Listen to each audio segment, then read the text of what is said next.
18 বছর বয়স সুকান্ত ভট্টাচার্য। 18 বছর বয়স কি দুঃসহ, স্পর্ধায় নে মাথা তুলবার ঝুঁকি।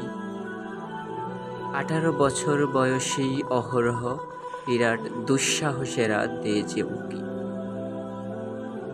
18 বছর বয়সের নেই ভয়, পদাঘাতে চায় ভাঙতে পাথর বাঁধা। এ বয়সে কেউ মাথা নুয়াবার নয়, 18 বছর বয়স জানে না কাদা। এ বয়স জানে রক্তদানের পুণ্য, বাষ্পের বেগে স্টিমারের মতো চলে। প্রাণ দেয়া নেয়া ঝুলিটা থাকে না শূন্য, সবে আত্মাকে শপথের কোলাহলে। 18 বছর বয়স ভয়ঙ্কর, তাজা তাজা প্রাণে অসহ্য যন্ত্রণা। এ বয়সে প্রাণ তীব্র আর প্রখর, এ বয়সে কানে আসে কত মন। তবু 18 শুনেছি জয়ধ্বনি এদেশের বুকে। 18